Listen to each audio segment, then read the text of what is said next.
तो हेलो बच्चों, कैसे हैं आप? देखिए बच्चों, मेरा नाम है कौशल दीक्षित और मैं आपके लिए क्लासेस अकाउंट्स के और बिजनेस स्टडीज़ की और इकोनॉमिक्स की लेके आऊँगा। तो बेसिकली आज हमारी अकाउंट्स क्लास है और बच्चे क्योंकि आप फर्स्ट टाइम आपसे मेरा इंट्रोडक्शन हो रहा है, क्योंकि जो मेरी क्लासेस पहले से जो क्लासेस लेते हैं वो हम तो एक दूसरे फैमिलियर हैं, बट आप मेरे से फर्स्ट टाइम आज आ रहे हैं, मिल रहे हैं, हम लोग एक दूसरे से बात करेंगे और हम क्लासेस स्टार्ट करेंगे। तो बेसिकली क्या होता है कि आपसे मेरा इंटरेक्शन होना बहुत ज़रूरी है, क्योंकि आज आपकी फर्स्ट क्लास है अकाउंट्स की। जो हम 11th क्लास में आप जितने बच्चे आए हैं आज एंटर जिन्होंने कॉमर्स लिए है, तो उनके लिए 11th क्लास की ये फर्स्ट क्लास है जिसमें आप बेसिक्स ऑफ अकाउंट्स करेंगे और आपको यहाँ से आज ये पता चलेगा कि अकाउंट्स बेसिकली होता क्या है। तो नो डाउट कि मुझे पता है कि आपके अंदर बहुत क्यूरियोसिटी होगी और बहुत एक्साइटेड होंगे आप कि आप उनकी पहली क्लास है, क्योंकि जब हम कोई चीज़ फर्स्ट टाइम करते हैं तो उसमें हमारे पास हमारे लिए बहुत ज़्यादा एक्साइटमेंट होती है, बहुत क्यूरियोसिटी होती है, बहुत सारे क्वेश्चंस होते हैं, सीखने की बड़ी लालसा होती है अंदर से। तो नो डाउट जैसे आप सीखना चाहते हैं उसे उसी तरह से जिसकी जैसे आप एक्साइटेड हैं सीखने के लिए, ऐसे मैं भी एक्साइटेड हूँ आपको बताने के लिए। तो हम दोनों ही इसको अच्छे तरीके से करेंगे और उम्मीद करता हूँ बच्चे कि आप मेरी क्लास बहुत केयरफुली सुनेंगे। और सबसे पहली बात मैं आपको कुछ चीज़ें बता दूँ अकाउंट्स के अंदर आपको, कि पहली बात तो अकाउंट्स कभी भी हार्ड नहीं होता, बहुत ईजी सब्जेक्ट है। कंडीशन ये है कि अब आप इसको आप पूरा फुल इंटरेस्ट से पढ़िए, अगर आपको इंटरेस्ट नहीं आ रहा तो प्रॉब्लम है मेरे लिए। तो बेसिकली आपका जो यहाँ पे इंटरेस्ट होना बहुत ज़रूरी है और ये मेरी आपके लिए जो ये मेरा प्रॉमिस है आपके लिए कि मैं जब भी मैं आपको कोई क्लास कराऊंगा तो ऐसा कोई भी टॉपिक नहीं होगा जो आपको प्रॉपर तरीके से समझ में ना आए। और अगर आप मेरी क्लास में आप प्रॉपर तरीके से लेते रहेंगे, मेरे साथ आप हमेशा टच में रहेंगे, तो नो डाउट आपको अकाउंट्स हमेशा बहुत ईजी लगेगा और आपको कभी भी ऐसा नहीं लगेगा कि आपको अकाउंट्स बहुत ज़्यादा समझ में नहीं आ रहा है या फिर बहुत ज़्यादा कॉम्प्लेक्स सब्जेक्ट है। बहुत ईजी सब्जेक्ट है, बशर्ते की कंडीशन ये है कि आपको इसको मन से पढ़ना है, सारी क्लासें अटेंटिव होकर सुननी है और आपको कोई भी क्लास मिस नहीं करनी है, प्रॉपर नोट्स बनाने हैं। आप जब भी मेरी क्लास में, आज अभी मेरा फर्स्ट टाइम है इसलिए मैं आपको बता रहा हूँ, जब भी आप मेरी क्लास में नेक्स्ट टाइम से आइएगा तो अपनी बुक्स टीएस ग्रेवाल को मैं फॉलो करता हूँ, तो अपनी टीएस ग्रेवाल अपनी बुक आपके पास होनी चाहिए अकाउंट्स के अंदर। दूसरा, पेन और कॉपी जरूर होनी चाहिए, क्योंकि मैं हर क्लास में आपको कुछ ना कुछ ऐसे नोट्स या कुछ इंपॉर्टेंट चीजें बताता हूँ जो कि आपको नोट करनी होती है, या फिर हम कभी प्रैक्टिकल क्वेश्चंस भी करते हैं। तो आपके पास सबसे जो मैंडेटरी चीज़ है वो ये है कि आप जब भी मेरी क्लास में आप बैठिए या फिर आप कभी भी सुनिए या फिर कभी भी आप इस पर स्टडी करिए, तो आप पेन और कॉपी साथ में लेके बैठिए ताकि आपके साथ के साथ ही उस क्लास के नोट्स भी बनते रहें। और दूसरी बात, जब भी मैं क्लासेस लूँगा तो मेरी क्लास का टॉपिक और क्लास नंबर आप जरूर देखिएगा।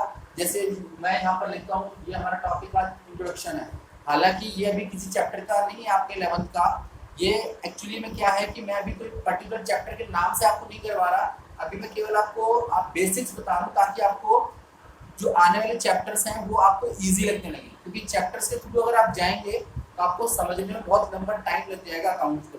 तो बेसिकली हम आपको ऐसे आज शॉर्ट टर्म ऐसी चीज़ें बताएंगे, ऐसे टॉपिक्स बताएंगे जो कि आप जल्दी से, जिनके थ्रू आप जल्दी से अकाउंट्स को समझना स्टार्ट कर देंगे और आपको अकाउंट्स में इंटरेस्ट भी आना शुरू हो जाएगा। तो मैं उम्मीद करता हूँ आपको अकाउंट्स में कि अब आपको इंटरेस्ट आना शुरू हो जाएगा और आप इसको अच्छे से पढ़ेंगे। तो बच्चे यहाँ पर हम देखिए स्टार्ट करते हैं आज क्लास इंट्रोडक्शन से, यानी फर्स्ट ऑफ ऑल जो हमारी जो क्लास है वो क्या है, इंट्रोडक्शन है, यानी अकाउंट्स का मतलब क्या होता है, बेसिकली हमारा क्यों बना अकाउंट, आप क्यों पढ़ रहे हो अकाउंट, सबसे बड़ा क्वेश्चन तो यही है कि आप क्यों पढ़ रहे हो अकाउंट। तो ये सारी की सारी चीज़ें हम आज डिस्कस करेंगे और यहाँ पे इसके बहुत सारी चीज़ें हमें सीखनी है। तो बच्चे आप रेडी हो जाइए, मैं भी रेडी हो जाता हूँ और आपने कहा सर हम रेडी हैं, तो मैं भी आपके लिए रेडी हूँ। आप फटाफट इसको बिना देरी किए हम लोग इसकी क्लास स्टार्ट करते हैं। तो बच्चे आइए हम टॉपिक पर जाते हैं। सबसे पहले देखिए हमारे यहाँ क्लास नंबर 1 है, इंट्रोडक्शन है, क्लास आपकी 11th है, 11th क्लास का क्लास 1 इंट्रोडक्शन। टॉपिक है हमारा बेसिक्स ऑफ अकाउंट्स। क्या बच्चे? Basics of accounts. तो आज देखिए सबसे पहले हम बात करते हैं बेसिक्स ऑफ अकाउंट्स में। देखो बच्चे सबसे पहले हम बात करते हैं कि हमें अकाउंट्स से रिक्वायरमेंट आया क्यों, बेसिकली हम अकाउंट्स पढ़ क्यों रहे। तो देखिए बच्चों अकाउंट्स की जो हमें जो रिक्वायरमेंट आया, बेसिकली हम अकाउंट्स इसलिए पढ़ रहे हैं बिकॉज देखिए अगर आपके घर में मैं बात करूँ तो आपको घर में फाइनेंशियल एक्टिविटीज होती हैं, डे टू डे एक्टिविटीज होती हैं आपके घर में, कभी आपके जो फादर होते हैं कभी मम्मी होती हैं, वो एक दूसरे से बातें करते हैं कि देखो बच्चे वो देखिए हमारा महीने का दूध का खर्चा इतना है, हमें बच्चे की फीस इतनी करनी है, और भी अदर ट्रांजेक्शन होती है, हमें इतना बैंक में डिपॉजिट रखना है, इतना हमें कैश वहाँ पे देना है, इतना हमारे पास सब्जी खर्चा है, इतना हमारा रेंट का खर्चा है। बहुत सारे खर्चे होते हैं हमारे, जितनी हमारी महीने की ईएमआई जाती है, ये सारी की सारी चीजें क्या है, ये सारी सारी जो चीजें घर में डिस्कस करते हैं और इसका एक हिसाब रखते हैं, उसको हम एक क्या डायरी में नोट डाउन करते हैं। आपने कभी देखा होगा कि घर में मम्मी या पापा एक अपनी एक डायरी नोट करती है, एक डायरी अपना एक बुक एक मेंटेन कर रखी है, तो उसमें अपने सारे सारे खर्चे नोट करती हैं। तो बेसिकली इनको जो हम बोलते हैं, इनको हम बोलते हैं, इसको हम बोलते हैं सिंगल एंट्री सिस्टम। क्या बोलते हैं बच्चे? Single entry system. या फिर आपने कभी देखा होगा कि आपके जो घर के आसपास कभी छोटी मोटी दुकान होती है, शॉप्स होती हैं, आप वहां पर जाते हो, या फिर वहां पे कोई चीज आप क्रेडिट पे लेते हैं, उधार लेते हो। क्रेडिट कौन होता है? उधार। तो अगर आप कोई चीज उधार लेते हो तो वो भी क्या करता है कि एक छोटी सी डायरी में अपने कॉपी में नोट कर लेता है। तो these are the single entry system, यानी जब हम कोई भी चीज को केवल एक सिंगल एंट्री में यानी एक बार लिख देते हैं सिंपल सा, तो उसको हम बोलते हैं सिंगल एंट्री सिस्टम। बट ये जो सिंगल एंट्री सिस्टम है ये केवल छोटी जगह पे एप्लीकेबल है, यानी एक आपको अगर फैमिली के अंदर आपको हिसाब करना है तो एप्लीकेबल है, आपको कोई छोटी शॉप है उसमें कोई हिसाब करना है तो एप्लीकेबल है। तो बेसिकली इसको हम बोलते हैं सिंगल एंट्री सिस्टम। लेकिन अगर आप सोचो कि आपका बिजनेस बढ़ता जा रहा है, आपकी बहुत सारी शॉप मतलब आपकी बहुत सारी फैक्ट्रीज हैं, या फिर आपका जो बिजनेस है उसकी बहुत सारी ब्रांचेज हैं, या फिर मल्टीपल आपका एमएनसीज है कोई भी, तो अगर उनमें अगर आपको कैश का फ्लो रखना है तो उसमें आपको देखना है कि हमारे पास कितना कैश आ रहा है, कितना जा रहा है, किसको हमने बेचा, किससे हमने परचेज किया। तो ये सारी की सारी चीजें आप एक डायरी में एक कॉपी मेंटेन नहीं कर पाओगे। तो यहाँ पर इस चीज को मेंटेन करने के लिए एक बड़ा सिस्टम की जरूरत पड़ी थी, ताकि हमारा सारा का सारा जो कैश का जो आना जाना है, जो रिसीट्स एंड पेमेंट है, जो हमने लिया या दिया, वो सारे का सारा प्रॉपर मैनेज है। तो उस सिस्टम को अडॉप्ट करा हमने, उसको हमने नाम दिया अकाउंटेंसी, यानी अकाउंट यानी अकाउंटिंग। उसको हमने क्या नाम दिया? अकाउंटिंग। यानी अकाउंटिंग एक सिस्टमैटिक सिस्टम है जहाँ पे हमने जितने भी हमारे जो ट्रांजेक्शन्स हैं, जो मॉनेटरी ट्रांजेक्शन्स हैं, उनको हमने मैनेज किया, उनको रिकॉर्ड करा, उनको समराइज करा, उनको फिर क्या, उनको हमने फिर पोस्ट करा। ठीक है। तो बेसिकली यहाँ पर क्या है कि recording of the financial transaction in a systematic manner, इसको हमने क्या नाम दिया? अकाउंटिंग।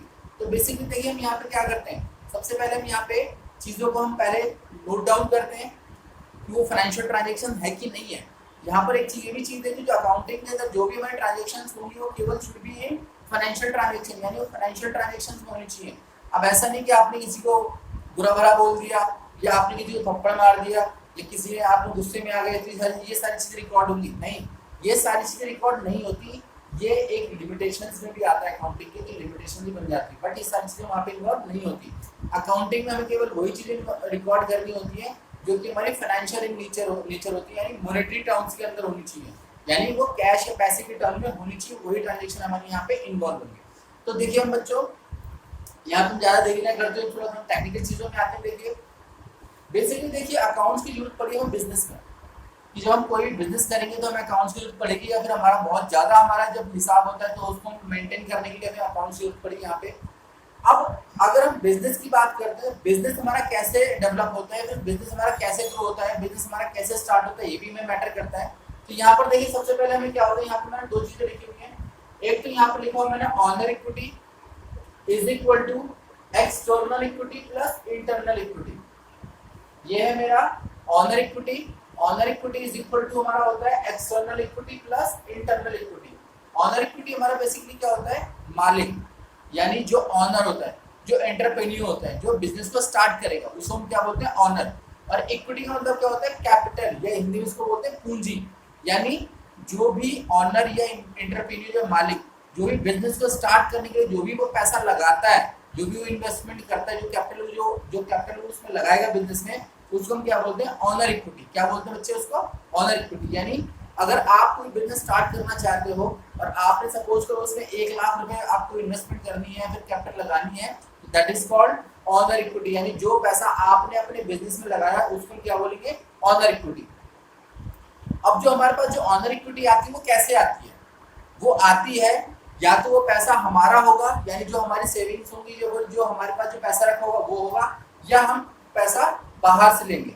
तो जो पैसा हम बाहर से लेते हैं, क्योंकि जो बड़े बड़े बिजनेसेस होते हैं वो उनके पास खुद का इतना पैसा नहीं होता जो अपने बिजनेस में लगा दें, वो क्या करते हैं? पैसा कुछ बाहर से लैंडिंग करते हैं, या बाहर से वो लोन वगैरह लेते हैं। तो उसको हम क्या बोलते हैं? External equity. यानी ऑनर ने जो भी पैसा बाहर से लेके बिजनेस में लगाया उसको हम क्या बोलेंगे? External equity. और जो उसका जो खुद का जो पैसा था, जो उसके पास जो खुद की जो अमाउंट थी, जो आपके पास जो खुद का जो पैसा आप बिजनेस में लगा रहे हो, that is your internal equity. क्या बच्चे? Internal equity. तो देखिए यहाँ पे हम सपोज करो कि हमने सपोज करो बाहर जो पैसा लगाया उसको हमने लगाया 70,000, जो हमने बाहर से जो पैसा लिया यानी जो मार्केट से जो पैसा लिया, चाहे वो बैंक से लिया या अदर सोर्सेज से लिया या इश्यू ऑफ शेयर से या इश्यू ऑफ डिवेंचर, आप अभी आगे सीखोगे। अभी यहाँ पे बहुत सारे ऐसी टर्म्स हैं जो आपको समझ में नहीं आएंगी, तो अगर आपको समझ में नहीं आ रही है डोंट वरी, आपको ये बाद में समझ में आनी शुरू हो जाएंगी। अभी आप केवल इन टर्म्स को सुनिए, जैसे मैंने बोला इश्यू ऑफ शेयर्स या इश्यू ऑफ डिवेंचर, तो अभी आप केवल इनको सुनिए, अभी ज़्यादा सोचना मत कि सर ये क्या होता है, क्योंकि हम इसको वन बाय वन डिस्कस करेंगे धीरे धीरे। तो आप केवल अभी सुनिएगा कि ये टर्म्स क्या हैं और ये नोट डाउन करते रहिए ताकि आपको टर्म्स बाद में याद भी रहे। तो देखो एक्सटर्नल इक्विटी, अगर सपोज करो कि हमने बाहर से पैसा कितना लिया 70,000 प्लस हमने अपना पैसा कितना लगाया 30,000, यानी जो बाहर से जो हमने पैसा लिया बिजनेस में लगाने के लिए वो था 70,000 और जो अपना जो पैसा लगाया वो कितना लगाया हमने 30,000। तो टोटल अमाउंट हमारे पास कितना आ गया बच्चे? यहाँ पे टोटल अमाउंट आ गया हमारे पास यहाँ पे 1 लाख, यानी हमारे पास जो टोटल जो इक्विटी आ गई वो कितनी आ गई बच्चे? 1 लाख। तो 1 लाख की हमारे पास यहाँ पे इक्विटी आ गई। तो यहाँ पर देखिए ऑनर इक्विटी हमारे पास कितनी हो गई? 1 लाख, जिसमें से एक्सटर्नल इक्विटी हमारी कितनी थी? 70,000 और इंटरनल इक्विटी कितनी थी हमारी? 30,000। अब देखिए जो हमारा ऑनर इक्विटी जो आया 1 लाख, अब सपोज करो कि आपने पैसा तो इकट्ठा कर लिया, यानी आपने पैसा रेज कर लिया मार्केट से, आपने उधार ले लिया या फिर अपना पैसा इकट्ठा करके रख लिया। अब क्या केवल अगर आपने केवल पैसा लाके इकट्ठा, सपोज करो मैंने लाया पैसे लेके 1 लाख रुपए लाया, मैंने टेबल पे पैसे रख लिए, तो क्या मेरा बिजनेस स्टार्ट हो गया? नहीं, अभी आपका बिजनेस स्टार्ट नहीं हुआ है, क्योंकि मुझे बिजनेस स्टार्ट करने के लिए वो सारी चीजें चाहिए जो मेरे बिजनेस को स्टार्ट करने में मेरी हेल्प करेंगी। जैसे क्या क्या चाहिए? मुझे मशीन चाहिए अगर प्रोडक्शन करना है तो, है ना बच्चे? मशीन चाहिए होगी फैक्ट्री के अंदर, अगर फैक्ट्री ओपन करनी है फिर, या फिर मुझे यहाँ पे फर्नीचर चाहिए होगा, मुझे बिल्डिंग भी चाहिए होगी, स्पेस चाहिए होगा, बिल्डिंग स्पेस चाहिए होगा ना, मुझे कुछ पैसा कैश में भी चाहिए होगा, कुछ पैसा अपने बैंक बैलेंस में भी चाहिए होगा, यानी कैश इन हैंड। जो पैसा हमारे पास कैश में होता है, हमारे पास जो होता है उसको बोलते हैं कैश इन हैंड, और जो पैसा हमारा बैंक में होता है उसको बोलते हैं कैश एट बैंक। बात समझ आ गई बच्चों? जो पैसा हमारे कैश में यानी इन हाथों में होता है, जो हमारे जेब में जो होता है, घर में रखा होता है, उसको हम बोलते हैं कैश इन हैंड, और जो हमारा जो पैसा बैंक में होता है उसको हम बोलते हैं कैश एट बैंक। तो देखिए बच्चे, हमने 1 लाख को इस तरीके से इन्वेस्टमेंट करी कि हमने कुछ उससे मशीन्स भी ले ली, कुछ हमने फर्नीचर भी ले लिए, बिल्डिंग भी हमें चाहिए होगी, उसके लिए अमाउंट बहुत छोटा है बट आप इसको अज्यूम करो, ठीक है? बिल्डिंग में ले ली हमने, कैश और बैंक में दिया, स्टॉक भी हमारा, बहुत सारी चीजें होती है, इसमें बहुत सारी चीजें, मैंने केवल जस्ट एक एग्जांपल लिया है कि आपको इस तरीके से चीजें लेनी पड़ेंगी अपने बिजनेस को स्टार्ट करने के लिए, ठीक है? लेकिन आप ये जो सारी चीजें लोगे, इनकी मैक्सिमम वैल्यू कितनी हो सकती है? इनकी मैक्सिमम वैल्यू 1 लाख हो सकती है, क्योंकि आपके पास पैसा कितना है? 1 लाख। तो आप जो भी एसेट वैल्यू, सॉरी, जो भी आप ये चीजें लोगे सारी की सारी, इनकी जो वैल्यू होगी वो क्या होगी? 1 लाख के बराबर, 1 लाख से ज्यादा नहीं हो सकती। और 1 लाख किसके इक्वल है? 1 लाख हमें इन दोनों के इक्वल है, क्योंकि 1 लाख हमने कहाँ से रेज किया था? 1 लाख हमें 70,000 और 30 यानी 70,000 एंड 30,000 को ऐड करके हमारे पास 1 लाख रुपए आया था। तो बेसिकली ये हमारे पास टोटल फंडिंग है जो हमने रेज की मार्केट से, और इसी फंडिंग यानी इसी अमाउंट से हम इन सब जो हमारे ये चीजें हैं इसमें हम क्या करेंगे? इसको इन्वेस्ट करेंगे या फिर इसमें हम इसको एक्सपेंड करेंगे। देन अब देखिए बच्चे, अब हमने यहाँ पर क्या किया? जो हमारा जितनी भी हमारी सारी चीजें थी, इनको हमने एक नाम दिया एसेट्स। क्या नाम दिया? इनको हमने नाम दिया एसेट्स, A डबल एस। इसको हमने क्या नाम दिया? एसेट। एसेट का, सॉरी,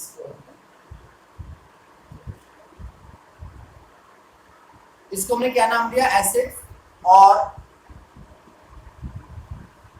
जो हमारे एक्सटर्नल इक्विटी थी इसको हमने नाम दिया लायबिलिटी, और जो हमारी जो इंटरनल जो इक्विटी थी ये, इसको हमने नाम दिया कैपिटल। तो देखिए बच्चों यहाँ पे हमारे तीन चीजें हमारे पास आ गई, एसेट्स, लायबिलिटी एंड कैपिटल। ये हमारी टेक्निकल चीजें बन गई हैं। आपकी बुक में एसेट्स, लायबिलिटी और कैपिटल देखिए लिखा होगा, बट वो चीजें एक्चुअल में कैसे ड्राइव हुई है, कहाँ से आई है, वो डेरिवेशन यहाँ पर है कि क्या चीजें हमारी एसेट्स बनी, क्या चीजें हमारी लायबिलिटी बनी और क्या हमारी कैपिटल बनी। तो बेसिकली ये हमारी एक इक्वेशन बन जाती है, ये हमारी एक इक्वेशन बन जाती है जहां पर हमने क्या देखा, इक्वेशन हमारी क्या बनी है, assets is equal to liability plus capital. क्या इक्वेशन बनी बच्चे, assets is equal to liability plus capital. तो इसको हमने क्या नाम दिया, ये हमारे लिए बन गई एक अकाउंटिंग इक्वेशन। तो आप नोट डाउन करें साथ में, ये हमारे लिए क्या बन गई, अकाउंटिंग इक्वेशन। अकाउंटिंग इक्वेशन हमारी क्या बनी, अकाउंटिंग इक्वेशन में हमने क्या देखा, यहाँ पे हमने यहाँ पे देखा assets is equal to liability plus capital. बात समझ आ गई बच्चों। अब देखिए यहाँ पे इसको मैं रब कर रहा हूं, तो आप फटाफट इसको नोट डाउन कीजिए, फटाफट जल्दी से इसको आप फटाफट इसको नोट डाउन कीजिए ताकि मैं इसको रब कर दूं।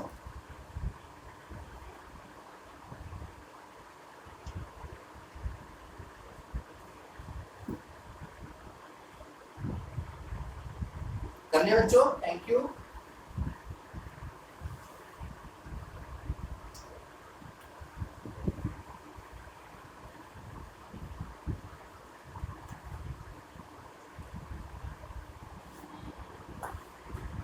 अब देखिए बच्चों, जो हमारी इक्वेशन थी हमारी क्या,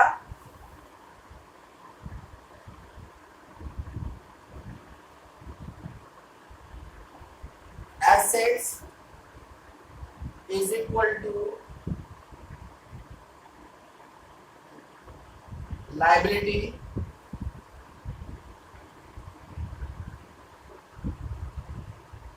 प्लस कैपिटल। ठीक है बच्चों, ये हमारी इक्वेशन बन गई assets is equal to liability plus capital. अब देखिए, अब हम यहाँ पर हम क्या करेंगे, यहाँ पर हम वन बाय वन एक एक चीज को एक्सप्लेन करेंगे। अब हम बात करेंगे सबसे पहले, ये हमारी इक्वेशन है accounting equation, assets is equal to liability plus capital. But अब हम जो बात करेंगे, अब वन बाय वन की बात करेंगे। सबसे पहले हम बात करेंगे एसेट्स की। एसेट्स की, एसेट्स क्या क्या होता है, देखो एसेट बेसिकली होता क्या है, आप समझिए इसको। एसेट्स बेसिकली जो भी आपके पास प्रीमाइसेस हैं, गुड्स हैं, ठीक है बच्चे, वो मे बी इंटेंजिबल और टेंजिबल कुछ भी हो सकते हैं, इसको हम अभी एक्सप्लेन करेंगे। ऐसा कोई भी आपके पास जो ऐसी कोई भी आपकी थिंग्स है जो कि आपके बिजनेस को, यानी आपकी जो बिजनेस को जो प्रमोट कर रही है, जो आपको प्रोडक्शन में हेल्प कर रही है, जिससे आप लॉन्ग टर्म प्रॉफिट्स अर्न कर रहे हो, ठीक है, वो सारी की सारी चीजों को हम क्या बोलते हैं, एसेट्स बोलते हैं। इसको हिंदी में बोलते हैं संपत्ति। यानी जो भी आपकी संपत्ति, जैसे सपोज करो कि मेरा कोई फैक्ट्री है, तो मेरी फैक्ट्री में अगर मैं प्रोडक्शन करता हूँ तो किससे करता हूँ, मुझे मशीन भी चाहिए, मुझे फर्नीचर भी चाहिए, मुझे स्टॉक भी चाहिए, मुझे वहाँ पर कुछ कैश और बैंक भी चाहिए, मुझे अदर चीजें भी चाहिए। ये सारी की सारी चीजें मेरी क्या बन जाती हैं, एसेट्स बन जाती हैं। तो बेसिकली उन सब चीजों से, उन सब थिंग्स से, the things which are which become to use for earning profits, for further production,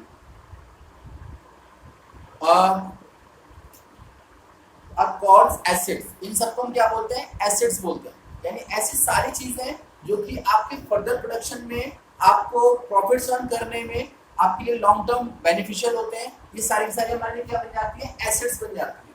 तो देखिए बच्चों, यहाँ पे जो हमारे जो बेसिकली जो एसेट्स होते हैं वो हमारे किस तरीके के होते हैं। एसेट्स यहाँ पे हमारे दो टाइप के होते हैं। नंबर एक हमारे होते हैं टेंजिबल एसेट। क्या होते हैं बच्चे, टेंजिबल एसेट्स और जो सेकंड हमारे होते हैं यहाँ पे होते हैं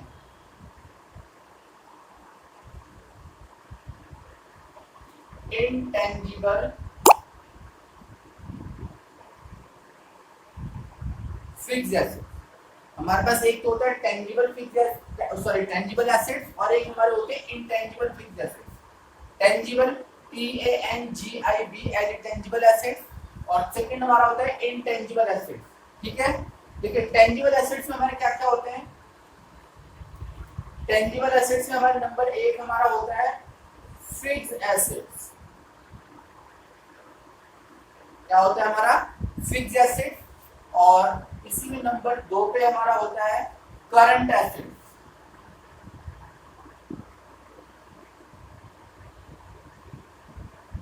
क्या क्या होते हैं, एक तो हमारा होता है यहाँ पे फिक्स्ड एसेट और दूसरा हमारा क्या होता है करंट एसेट्स।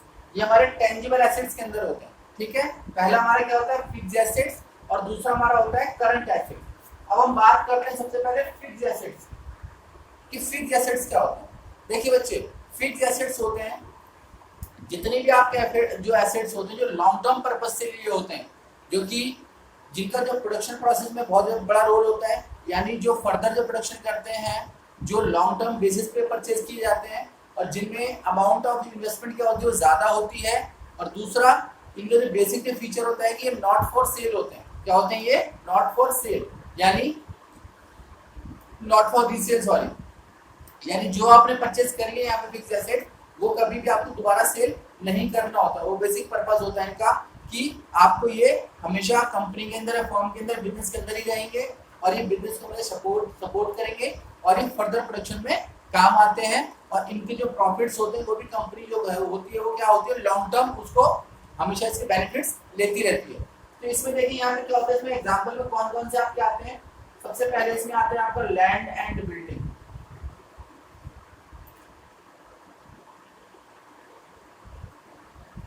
नोट डाउन कीजिए बच्चे, फिक्स्ड एसेट में आप सबसे पहले आपको क्या आता है लैंड एंड बिल्डिंग। सेकंड आपका आता है यहाँ पे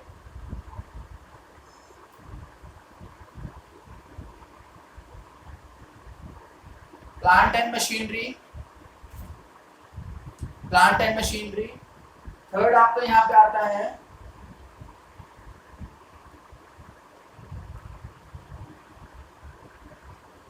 फर्नीचर एंड फिक्सर्स।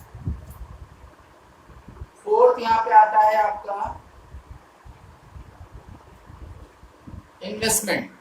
ये बेसिकली आपकी क्या है, ये है आपकी, बट इन्वेस्टमेंट में आप ध्यान रखना ये लॉन्ग टर्म होनी चाहिए। क्या होनी चाहिए, ये लॉन्ग टर्म होनी चाहिए। तो ये आपकी बेसिकली क्या है, ये आपके फिक्स्ड एसेट्स हैं। और फिर इसमें आते हैं आपके यूज टूल्स, ये आपके हैं fixed asset.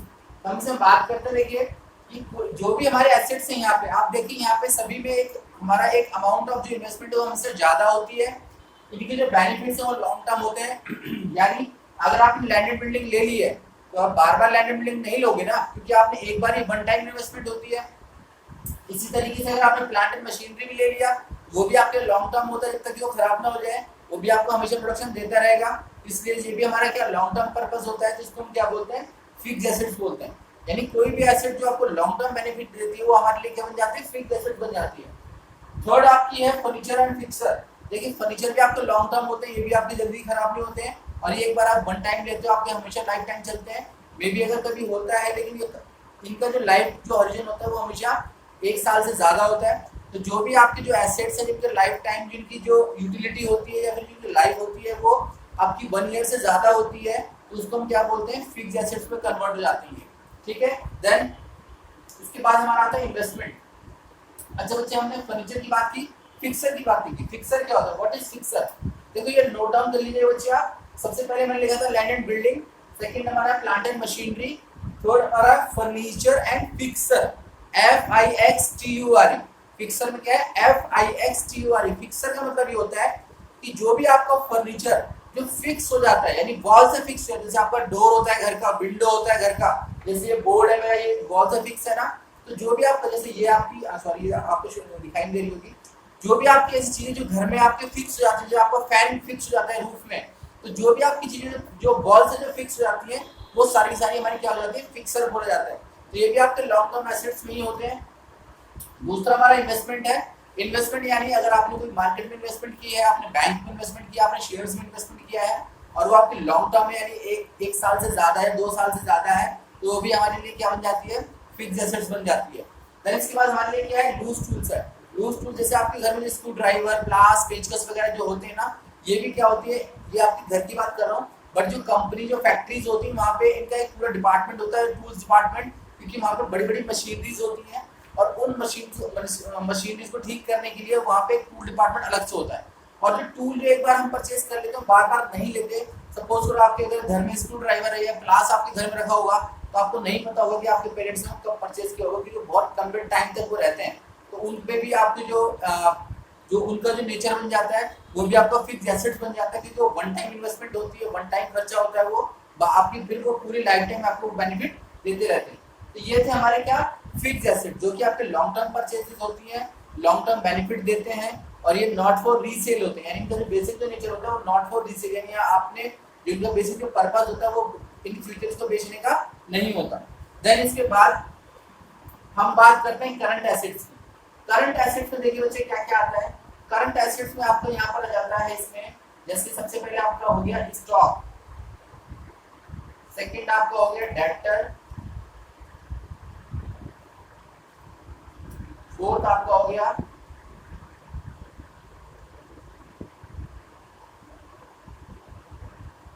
Cash in hand, sorry fourth आपका हो जाएगा कैश एट बैंक,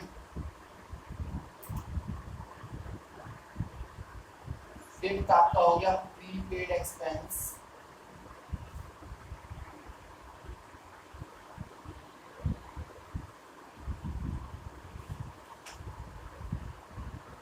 सिक्स्थ आपका हो गया एक्रूड इनकम,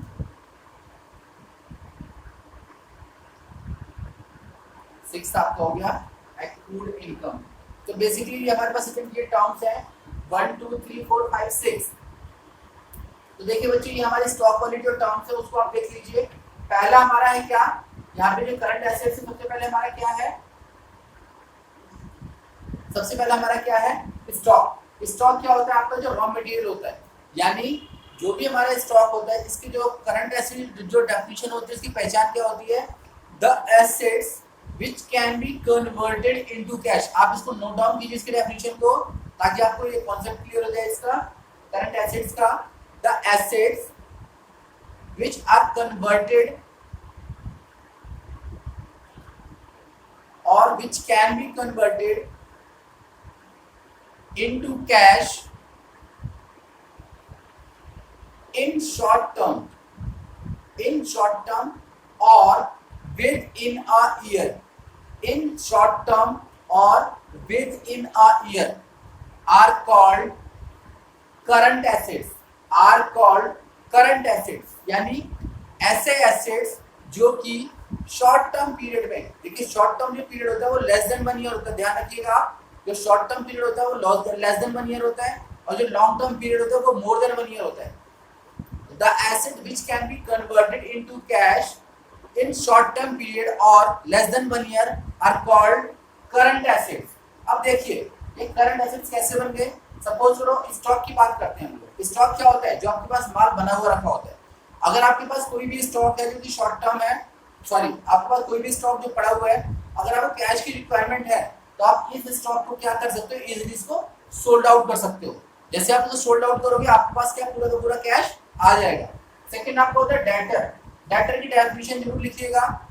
डेटर की मैं डेफिनेशन बोल रहा हूँ, आप इसे डेफिनेशन लिखिएगा डेटर की। डेटर क्या होता है, डेटर होता है the person to whom we sold the goods on credit, the person to whom we sold the goods on credit, ये हमारे डेटर होते हैं, यानी वो व्यक्ति जिसको हमने माल उधार बेचा है। यानी अगर किसी भी व्यक्ति को, अगर किसी भी इंडिविजुअल को या किसी भी कस्टमर को हमने अगर अपना कोई भी माल उधार बेचा है तो उससे हम इजिली कैश ले सकते हैं, और वो हमें कैश मे बी एक दिन में दे दे या एक महीने में दे दे या 6 महीने में दे दे, बट वो एक साल से अंदर अंदर में कैश हमें मिल जाएगा। तो इसीलिए डेटर भी हमारा क्या बन जाता है, वो करंट एसेट बन जाता है। यानी अगर हमें कैश की रिक्वायरमेंट होती है तो सबसे पहले हम क्या देखते हैं, हम उन लोगों को देखते हैं जो जिनको हमने माल अपना उधार बेचा हुआ था, तो दीज आर द डेटर्स। तो डेटर भी हमारे लिए क्या है, करंट एसेट्स बन जाते हैं। देन इसके बाद कैश इन हैंड है। कैश इन हैंड यूजुअली आपका ऑलरेडी करंट एसेट्स है क्योंकि ऑलरेडी कैश है। कैश इन बैंक, आप इजीली अपने बैंक से कैश निकाल सकते हैं कभी भी जब भी आपको रिक्वायरमेंट है, तो ये भी आपका करंट एसेट्स में आता है। देन फिफ्थ आपका है प्रीपेड एक्सपेंसेस। प्रीपेड एक्सपेंसेस देखिए क्या होता है, प्रीपेड एक्सपेंसेस का मतलब क्या होता है, सपोज करो आपने जैसे आपके पास जो सिम होती है, जिनसे आप कॉल करते हो, तो कॉल जैसे फोन वगैरह आप यूज करते हैं नॉर्मली, जब आप प्रीपेड जो आपके पास कनेक्शंस होते हैं, तो प्रीपेड में क्या होता है बच्चे, प्रीपेड में आपने पहले क्या करनी होती है, पेमेंट करनी होती है। क्या करनी होती है, पेमेंट करनी होती है। तो बेसिकली यहाँ पर क्या है कि जब आपने उसको पेमेंट किया, क्या किया आपने, पेमेंट किया, तो कंपनी के लिए क्या है, ये कंपनी के लिए प्रीपेड एसेट्स, यानी कंपनी के लिए तुरंत ही क्या बन गया, कैश तुरंत मिल गया। सपोज करो आपने स्कूल की आप फीस पे करते हैं या फिर ट्यूशन की फीस पे करते हैं, बहुत सारी ऐसी चीजें जो प्रीपेड बेसिस पे होती है। तो प्रीपेड बेसिस पे क्या होता है कि वहां पे आपने पहले पेमेंट करी और बाद में आपने उस चीज को यूज करा। यानी जब आप प्रीपेड पे कॉल करते हो तो पहले आप क्या करवाते हो, रिचार्ज करवाते हो। रिचार्ज करवाने के बाद अब आप इजिली कॉल कर सकते हो। जैसे आपने स्कूल फीस दी, स्कूल फी आपने एडवांस दी, तो आप उसके बाद क्या, आप इजिली वहां पे जाके उस चीज को आप यूज कर सकते हैं। यानी आप टीचर्स आपके लिए वर्क कर रहे हैं, आप आपके लिए रिस्पॉन्सिबल होते हैं, आपको प्रॉपर पूरा गाइडेंस, आपके साथ पूरे एफर्ट्स करते हैं, तो आप भी क्या उनको यूज कर रहे हैं। तो आप प्रीपेड एसेट्स में क्या होता है कि आप किसी भी एसेट्स को, आप किसी भी चीज को यूज कर रहे हो कुछ पैसे देके, यानी प्रीपेड, यानी पहले उसकी पेमेंट करके, तो उसको हम क्या बोलते हैं, प्रीपेड। यहाँ पर भी जो हमारा कैश जनरेशन होता है वो बहुत जल्दी होता है, क्योंकि हमने यहाँ पे जो प्रीपेड में हम पहले कैश पेमेंट करते हैं, तो यहाँ पर ही हमारा क्या बन जाता है, करंट एसेट्स बन जाता है। ठीक है बच्चे। इसके बाद हमारा आता है एक्रूड इनकम। एक्रूड इनकम होता है, आप इसको नोट डाउन कीजिएगा एक्रूड इनकम को, इसकी डेफिनेशन को, the income earn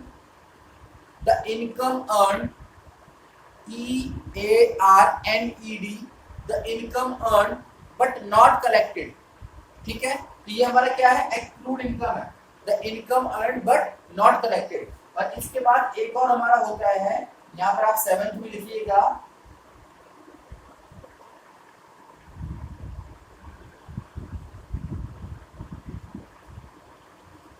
bills receivable. 7th में आप लिखिएगा बिल्स रिसीवेबल। तो सबसे पहले देखिए हम बात करते हैं स्टॉक, आपको समझ में आ गया। Debtor, the person to whom we sold the goods on credit समझ में आ गया। कैश इन हैंड समझ में आ गया। कैश इन बैंक आपको समझ में आ गया।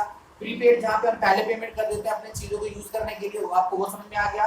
Accrued income, the income earn but not collected. इसका मतलब होता है कि सपोज दैट आपके पापा ऑन जॉब है, आपके फादर ऑन जॉब है, और जब आपके पापा को या फिर आपके फादर को सैलरी अगर थोड़ा डिले हो जाती है, सपोज करो आपको 1 तारीख को सैलरी मिलनी थी, यानी हर एक मंथ की 1 तारीख को सैलरी मिलती है आपके पापा को, और अगर वो सैलरी 10 दिन डिले हो जाती है, यानी कंपनी कहती है कि भाई अभी हमारे पास फंड की प्रॉब्लम है और आपको ये हम 10 तारीख को या 15 तारीख को या 20 तारीख को देंगे, तो उसको हम क्या बोलते हैं, एक्रूड इनकम। यानी आपने इनकम जनरेट कर ली है बट आपको वो मिली नहीं है। सपोज करो आपको किसी से पैसे लेने हैं बट वो अभी आपको मिले नहीं है, आपने कोई प्रॉफिट अर्न कर लिया है बट अभी आपको पैसा मिला नहीं है, तो उसको हम क्या बोलते हैं, एक्रूड इनकम। यानी वो आपको मिलना तो है बट अभी आपको वो नहीं मिला है, इन फ्यूचर आपको वो मिलेगा ही मिलेगा, तो उसको हम क्या बोलते हैं, एक्रूड इनकम। वो हो सकता है कि 1 दिन में मिल जाए, 1 घंटे में मिल जाए, 6 दिन में मिल जाए, 1 महीने में मिल जाए, 6 महीने में मिल जाए, 1 साल से अंदर अंदर वो मिलना ही मिलना है, तो वो आपके लिए क्या बन जाता है, एक्रूड इनकम यानी करंट एसेट। ठीक है बच्चे। देन इसके बाद हमारा आता है बिल्स रिसीवेबल। क्या था बच्चे, बिल्स रिसीवेबल। बिल्स रिसीवेबल क्या होता है, देखिए हमारे यहाँ पे 2 चीजें होती हैं, एक तो हमारा होता है बिल्स रिसीवेबल और दूसरा हमारा होता है बिल्स पेएबल। क्या क्या होता है, बिल्स रिसीवेबल और बिल्स पेएबल। सपोज करो 2 लोग हैं, मैं यहाँ पे इसको थोड़ा सा लिख रहा हूँ, यहाँ पे आप थोड़ा देख लीजिएगा। सपोज करो यहाँ पे एक है ए और दूसरा है बी। यहाँ पे 2 लोग हैं, ये ए है और ये बी है। ए ने क्या किया, माल बेचा बी को। ये फर्म ए है, यानी एक कोई ए कंपनी है या फर्म ए है, और ये फर्म बी है, या फिर कोई आप इंडिविजुअल मान लो कि ये कोई बंदा ए है जो सेलर है, ये कोई जो बिजनेसमैन है, और ये बिजनेसमैन बी है, आप इस तरीके से भी मान सकते हो। तो ए ने अपना माल बी को बेचा उधार, ए ने अपना माल बी को बेचा उधार 3 महीने के लिए। 3 महीने के लिए क्या बेचा, उधार बेचा। सपोज करो माल की वैल्यू कितनी थी, 10,000। ए ने अपना माल किसको, बी को बेचा उधार 10,000 रुपए का, ठीक है। कितने महीने के लिए, 3 महीने के लिए, यानी a sold goods to be on credit for 3 months for ₹10,000, यानी ए ने बी को माल बेचा उधार कितने का, 10,000 का, ठीक है। कितने महीने के लिए, 3 महीने के लिए। तो देखिए यहाँ पे जो हमारा टाइम है 3 months का, यानी शॉर्ट टर्म पीरियड है, यानी ठीक है। तो जो माल बेचता है, यानी जो ए है, जो सेलर है, इसके पास एक नोट होगा जो जिसमें साइन कौन करेगा, बी, और एक नोट होगा बी के पास जिसमें साइन करेगा कौन, ए। तो जो ए के पास जो नोट होगा, जो रिसीट होगी, क्योंकि आपने माल बेचा है तो आपके पास एक प्रूफ भी होना चाहिए कि भाई मैंने माल बेचा है और मैंने उधार लिया है, तो उनके बीच में प्रूफ होना चाहिए, एक रिसीट होनी चाहिए। तो वो जो रिसीट जो ए के पास होगी, जो बिल होगा, उसको हम बोलते हैं बिल्स रिसीवेबल। जो ए के पास होगा, जो सेलर के पास होगा, उसको हम क्या बोलेंगे, बिल्स रिसीवेबल। क्योंकि पैसा किसको लेना है, सेलर को। सेलर कौन है, ए। तो ए के पास कौन सा बिल होगा, उसको हम क्या बोलेंगे, बिल्स रिसीवेबल। और क्योंकि बी ने तो माल परचेज करा है, बी ने माल परचेज करा है, तो पेमेंट कौन करेगा, बी करेगा। तो बी के पास क्या होगा, बिल्स पेबल। क्या होगा, बिल्स पेबल, यानी ये 2 बिल होंगे जिसमें से एक बिल ए के पास होगा और एक बिल बी के पास होगा। तो जो ए के पास होगा उसका नाम होगा बिल्स रिसीवेबल, और जो बी के पास होगा उसका नाम होगा बिल्स पेबल। तो देखिए बच्चे, यहाँ पे किसको किससे पेमेंट लेनी है, यहाँ पे ए को बी से पेमेंट लेनी है। किसको, ए को बी से पेमेंट लेनी है, क्योंकि ए ने माल बेचा है। तो जो अब ए के पास जो बिल है उसको हमने क्या नाम दिया, बिल्स रिसीवेबल। और ये पैसा कब मिलेगा इसको, 3 महीने के अंदर, क्योंकि 3 महीने का बिल है, 3 महीने का उधार है वहां पे। तो ये हमारा क्या बन गया, शॉर्ट टर्म प्रोसेस बन गया। यानी अगर हमें पैसे की जरूरत होगी तो हम 3 महीने के बाद क्या बोलेंगे बी से, भाई हमें पैसे चाहिए, हमारा 10,000 तुमने माल लिया था उसके पैसे हमें दे दो। तो हमें यहाँ पर भी क्या, कैश मिल गया। तो ये हमारा बी, ये हमारा क्या बन जाता है, बिल्स रिसीवेबल। तो बिल्स रिसीवेबल हमारे लिए क्या बन गया, करंट एसेट्स बन गया। तो बच्चों ये थे हमारे सारे करंट एसेट्स, और ये थे हमारे फिक्स एसेट्स। समझ में आ गया आपको, ये थे हमारे सारे फिक्स एसेट्स और ये थे हमारे करंट एसेट्स। तो ये आपको समझ में आ गए। देन ये हमारे एसेट्स हो गए। इसके बाद हम बात करते हैं इनटेंजिबल फिक्स एसेट्स की। क्या बच्चे, इसके बाद हम बात करते हैं इनटेंजिबल फिक्स एसेट्स की। अब टेंजिबल और इनटेंजिबल में क्या फर्क होता है। टेंजिबल हमारे जितने भी एसेट्स होते हैं इनको हम क्या कर सकते हैं, टच कर सकते हैं, यानी छू सकते हैं, यानी देख सकते हैं। तो the asset which can be seen और टच इज कॉल्ड टेंजिबल। लेकिन the asset which can not be touch, यानी जिनको हम टच कर ही नहीं सकते, इनविजिबल होते हैं, यानी इनकी फिजिकल एग्जिस्टेंस नहीं होती है, वो हमारे लिए क्या बन जाते हैं, इनटेंजिबल फिक्स्ड एसेट्स बन जाते हैं। इसमें आपके जो होता है, सबसे पहले आप देखिए यहाँ पे, इसमें होता है गुडविल। क्या होता है बच्चे, गुडविल। दूसरा आपका होता है पेटेंट, PATENT, पेटेंट। थर्ड आपका होता है कॉपीराइट, थर्ड हमारा होता है कॉपीराइट। और जो फोर्थ हमारा होता है वो होता है हमारा यहाँ पे गुडविल हो गया, पेटेंट हो गया, कॉपीराइट हो गया एंड ट्रेडमार्क।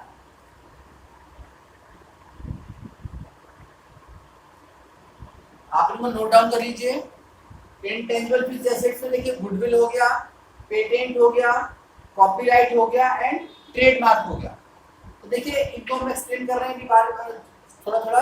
गुडविल क्या होता है, देखिए बच्चे गुडविल आपका होता है बेसिकली नेम एंड फेम, यानी अगर कोई भी कंपनी है उसकी जो गुडविल होती है जिसके बेसिस पे आप वहां से माल प्रोडक्ट परचेज करते हो। सपोज करो आपको अगर एक एलईडी लेना है और आप एलईडी अगर लेना चाहते हो तो किसकी लेना चाहते हो, अगर सपोज करो आपको मन कर रहा है कि आप सोनी का एलईडी लेना चाहते हो तो आप सोनी का ही एलईडी क्यों लेना चाहते हैं, बिकॉज सोनी की गुडविल है, ये नेम एंड फेम है।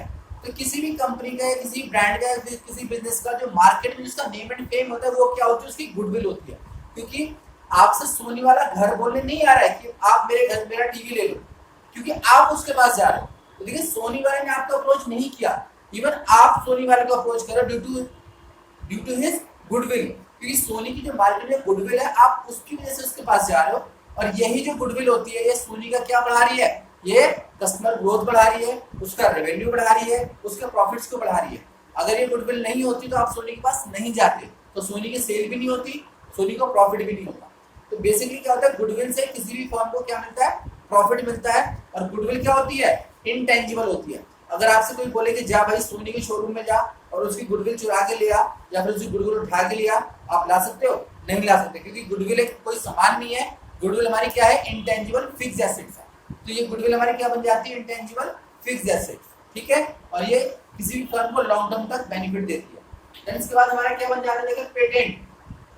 पेटेंट क्या होता है, पेटेंट एक्चुअल में क्या होता है कि जब आप किसी भी चीज को वन टाइम फर्स्ट टाइम किसी भी चीज की आप इन्वेंशन करते हो, कोई डिस्कवर कर लेते हो कोई चीज, तो उसको प्रोटेक्ट करने के लिए कि कोई दूसरा बंदा उसका मिसयूज ना करे या दूसरा कोई उसको बिना आपकी परमिशन के बेनिफिट ना ले, उसको हम क्या बोलते हैं, पेटेंट बोलते हैं। और जो पेटेंट होता है वो ऑथराइज्ड बाय द कोर्ट होता है, जो भी यहाँ की जो लोकल कोर्ट, जो रीजनल कोर्ट होती है, जिस कंट्री का वो होगा, जिस रीजन का वो होगा, वो उस कोर्ट में जाके अपने उस फॉर्मूले को या अपनी उस इन्वेंशन को जाके वो क्या ऑथराइज करवा सकता है, उसको प्रोटेक्ट करवा सकता है। उसको हम क्या बोलते हैं, पेटेंट बोलते हैं। सपोज करो कि एल्बर्ट एडिसन ने अपना बल्ब बनाया था, उस बल्ब का आज भी जो उसके जो यूज होते हैं, जो भी उसको परचेसिंग होती है, उसके आज उसकी फैमिली को बेनिफिट्स मिलते हैं। या फिर कोई आपने इन्वेंशन की, उस इन्वेंशन का आपको आज भी बेनिफिट मिलता है। आपने कोई फॉर्मूला क्रिएट कर दिया, आपने कोई मेडिसिन बना दिया, आपने कुछ भी बना दिया, उस इन्वेंशन का बेनिफिट आपको हमेशा मिलता रहेगा अगर आपने उसकी पेटेंट करवाई है।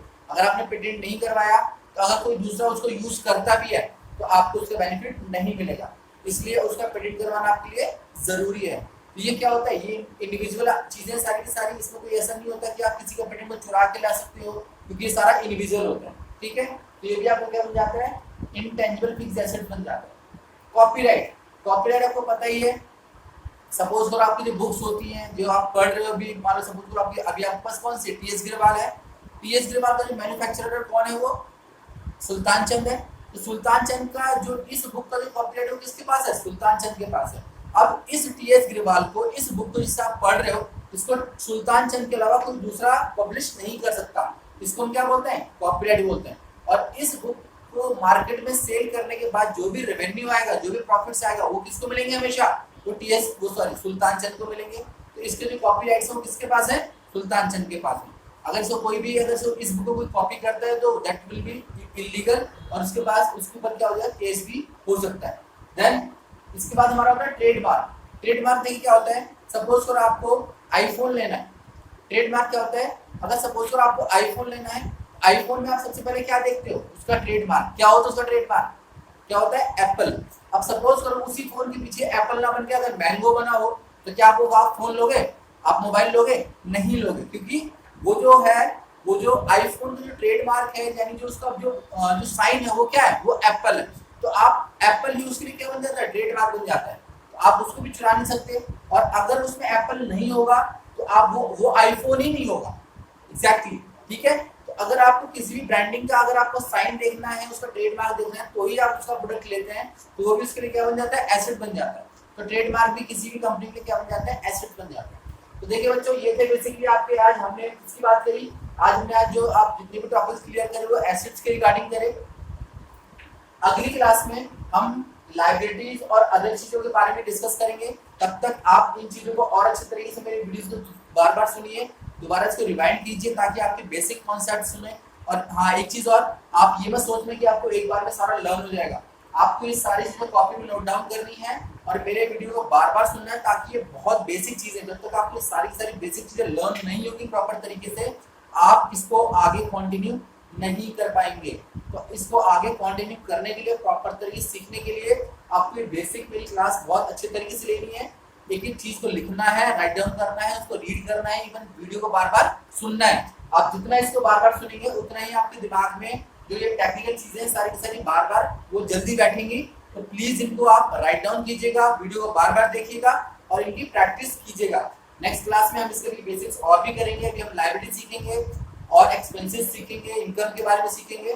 तो अगली वीडियो को आप वेट कीजिएगा। इस वीडियो को आप एंजॉय कीजिए, प्रॉपर तरीके से इसको सुनिए, इसको रीड आउट कीजिए और अपने कॉन्सेप्ट्स को क्लियर कीजिए। उम्मीद करता हूँ आपको कि आपकी आने वाली 11th क्लास बहुत अच्छी होगी, आप बहुत अच्छे नंबर अचीव करेंगे, इवन आपकी 12th बहुत अच्छी होगी।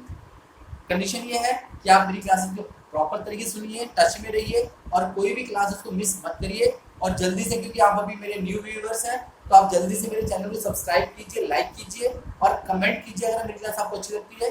अगर हाँ, और दूसरी बात, अगर आपको कोई भी डाउट्स होते हैं मेरी क्लास में, या फिर क्योंकि आप मेरे मेरे और आपके बीच में एक रिलेशन क्रिएट हो चुका है, आप मेरे स्टूडेंट हैं और आप मेरे एक तरह से फ्रेंड भी हैं, तो आपको अगर कोई भी सजेशन देना हो तो यू आर मोस्ट वेलकम, आप मुझे सजेशन दे सकते हैं। और मेरा व्हाट्सएप नंबर भी है, देखिए यहाँ मुझे, वो 9313551673। ये मेरा व्हाट्सएप नंबर है 9313551673। आप मुझे इस नंबर पे कॉल कर सकते हैं, टेक्स्ट मैसेज कर सकते हैं, व्हाट्सएप कर सकते हैं। मुझे कोई भी आपकी इंक्वायरी होगी उसको हम जरूर वेलकम है, मैं जरूर उसको शॉर्ट आउट करने की पूरी कोशिश करूंगा। तो ठीक बच्चों, उम्मीद करता हूँ आपको मेरी क्लास अच्छी लगी होगी। तो प्लीज बच्चों, आप इसको प्रॉपर तरीके से रीड आउट कीजिएगा। हम नेक्स्ट क्लास में फिर एक अच्छी सी क्लास लेके आएंगे और इसी तरीके से और अच्छे से क्लास करेंगे। ठीक है, सो बच्चों, till then bye bye and have a nice day. Thank you so much.